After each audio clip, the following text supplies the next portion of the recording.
Hujambo na karibu katika yaliyojiri NETC, kipindi ambacho kinakuletea habari na uchambuzi wa matukio mbalimbali yaliyojiri katika kanisa la Waadventista wa Sabato Conference ya Kaskazini Mashariki mwa Tanzania. Jina langu ni Joseph Emmanuel na hii ni Hope Media NETC.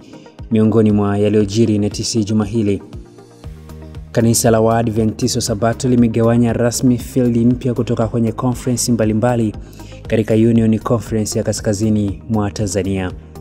Na waumini wa kanisa la Waadventista wa Sabato wametakiwa kulinda mipaka ya maeneo ya kanisa pamoja na kuhakikisha maeneo hayo yana hati miliki ili yatambulike kisheria kuwa ni mali ya kanisa hilo. Hayo na mengine mengi, basi fuatana nami katika yaliyojiri NETC mpaka tamati ili kupata habari mbalimbali nilizokuandalia juma hili.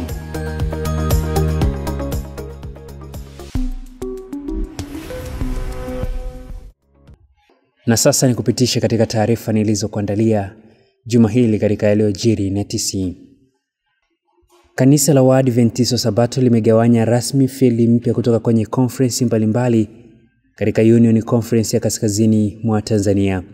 Field hizo ni pamoja na Northwest Tanzania Field, Simiyu River Field na North Mara Field. Katika mkutano mkuu wa nusu mwaka katika Union Conference ya Kaskazini mwa Tanzania, mkutano uliokaa Mei Mosi 2025, ulipitisha maofisa wa field hizo wakiwemo wenye viti, makatibu wakuu na wahazini wakuu. Kitengo cha idara ya mawasiliano Mtuku kilichapisha taarifa ya majina ya maofisa waliopitishwa kusimamia kazi ya Mungu kwenye field hizo, ambao ni kama wafuatao. Katika field ya Northwest Tanzania, mchungaji Meshaki Mahende amepitishwa kuwa mwenyekiti wa field hiyo na mchungaji Kangaragwa Kamanzi amepitishwa kuwa katibu mkuu na Elda Galani Lazaro kuwa muazini mkuu. Katika field ya Simiyu River, mchungaji Richard Mashauri amepitishwa kuwa mwenyekiti na mchungaji Cleverland Otieno amepitishwa kuwa katibu mkuu na Elda Lengai Ngaleson amepitishwa kuwa muazini mkuu. Katika field ya North Mara, mchungaji Benjamin Biha amepitishwa kuwa mwenyekiti na mchungaji Baraka Nchama amepitishwa kuwa katibu mkuu, huku Madam Grace Johnson amepitishwa kuwa mhazini mkuu. Hata hivyo, katika field ya Nyanza Gold Bet, mchungaji Leopard Mawa amepitishwa kuwa katibu mkuu. Awali mchungaji Mawa alikuwa mkurugenzi wa idara ya huduma za kichungaji na familia katika Conference ya Kaskazini Mashariki mwa Tanzania NETC. Na mara baada ya kuangazia taarifa hiyo, tuelekee wilayani Mkinga mkoani Tanga. Waumini wa kanisa la Waadventista wa Sabato wametakiwa kulinda mipaka ya maeneo ya kanisa pamoja na kuhakikisha maeneo hayo yana hati miliki ili yatambulike kisheria kuwa ni mali ya kanisa hilo. Haya yameelezwa na mkaguzi na muhasibu wa Conference ya Kaskazini Mashariki mwa Tanzania Nuru Buzingo, wakati mwenyekiti wa Conference ya Kaskazini Mashariki mwa Tanzania akiweka jiwe la msingi la ujenzi wa kanisa la Waadventista wa Sabato Horohoro lililopo mpakani mwa Tanzania na Kenya wilayani Mkinga mkoani Tanga. Kwa kuweka mawe ya msingi, tunapenda kuwasisitiza makanisa yote ya kwamba katika maeneo yetu tuna wajibu wa kulinda mali za Bwana. Kama mawakili wake, tunapaswa kulinda mipaka na maeneo yetu ya kanisa. Katika kipindi cha nyuma tumekuwa tukipoteza maeneo yetu, na majirani katika maeneo yetu wamevamia maeneo yetu na kuyapoteza kwa sehemu moja ama nyingine. Unakuta kiwanja kilikuwa ni kikubwa lakini kimepungua kwa sababu kimevamiwa. Na kwa wito huu na wasisitiza makanisa yote ya kwamba tuhakikishe tunalinda mipaka ya maeneo yetu kwa kuhakikisha kwamba tuna hati za mauziano, na kupitia hati za mauziano tunapata hati miliki za maeneo yetu ya kanisa. Lakini pia kwa makanisa ambayo yamejengwa katika viwango vya hali ya juu au hali yoyote ya kawaida, tunakusihi kwa neema ya Kristo ya kwamba wakati fulani conference inaweza ikashindwa kulipa bima, lakini kama kanisa mnaweza kuamua kuliweka kanisa katika mpango wa bima. Katika Mithali 22 mstari wa 3 wanasema, mwenye busara au mwenye hekima huyaona mabaya akajificha, lakini mpumbavu huenda mbele akamia. Kama watu ambao tuna hekima na busara, tunapaswa kuwa tumejikinga na hatari ambazo zinaweza zikaja mbele yetu, na kwa sababu hiyo kanisa linatoa bima, na kwa sababu hiyo tunahitaji kujiunga na bima kwa ajili ya kujikinga na majanga ambayo yanaweza yakalihatarisha kanisa letu. Baada ya ibada ya jiwe la msingi la ujenzi wa kanisa hilo, mwenyekiti wa Conference ya Kaskazini Mashariki mwa Tanzania Mchungaji Musa Nzumbi ameendelea kusisitiza washiriki wa kanda hiyo kujenga makanisa yenye kumtukuza Mungu. Mbie haraka tukamilishe. Kwa hiyo maana ya kuweka jiwe la msingi ni kuwachochea ninyi kuona kwamba hii kazi ni ya thamani na tunapaswa tuungane pamoja. Kama ni watu wachache waliokuwa wanajaribu kujenga, basi tunatamani kuona kila mmoja ameshirikiana. Hata hivyo, kanisa yaliyowekwa jiwe la msingi ni pamoja na kanisa la Mwakikonge, Daluni na nyumba ya mchungaji iliyopo Duga Mafuroni, ambapo mchungaji wa mtaa wa Mkinga Mchungaji Leonard Elfadhili amesema ibada hizo zimewakumbusha washiriki kumalizia majengo hayo ya ibada. Tuko tayari kwa ajili ya kumaliza kanisa, kujenga makanisa mazuri ya kisasa ambayo yataleta mvuto kwa jamii. Lakini hatukurudi nyuma sana, tulikuwa naweka jiwe la kanisa, jiwe la nyumba ya mchungaji wa kituo cha majaribio, mchungaji wa mtaa wa majaribio kule Duga, ambapo washiriki hawa waliitikia wote kwa pamoja wajenzi wa nyumba hii ya mchungaji na makanisa matano, kanisa la Magura, Mwakikonge, kanisa la Kasera pamoja na kanisa la Horohoro.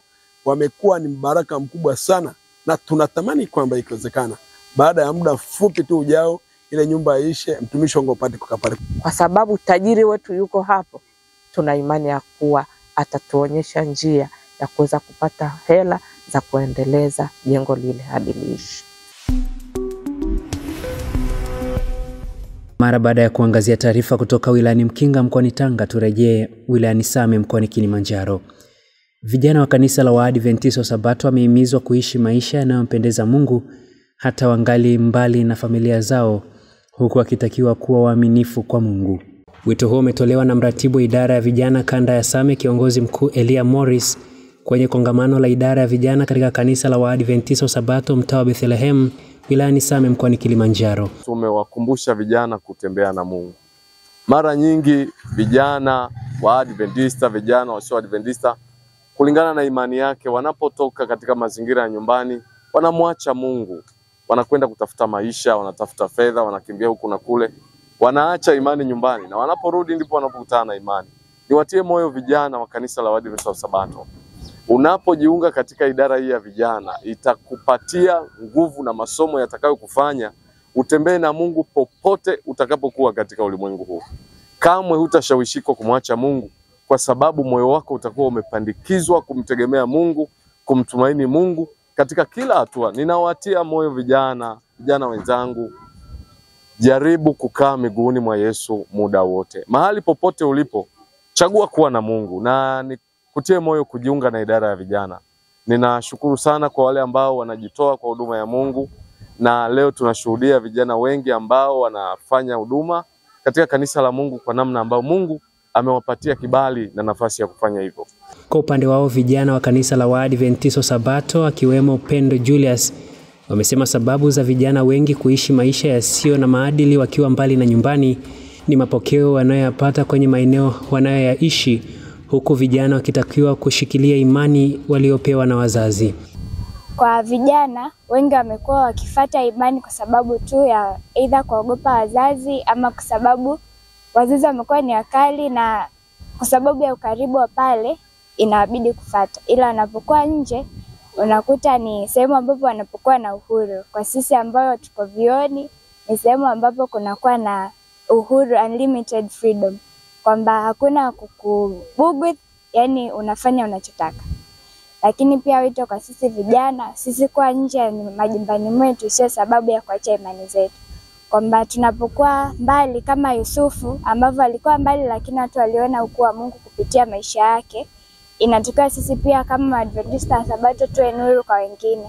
Tueneze nuru hii tunapokuwa majumbani mwetu, na hasa tunapokuwa nje, ili watu wakapate kubarikiwa kupitia matendo yetu mema. Kwa upande wa wazazi na walezi waliohudhuria katika kongamano hilo, wamesema idara ya vijana kanisani na mchango mkubwa katika kusimamia maadili mema kwa vijana hao na kumtegemea Mungu.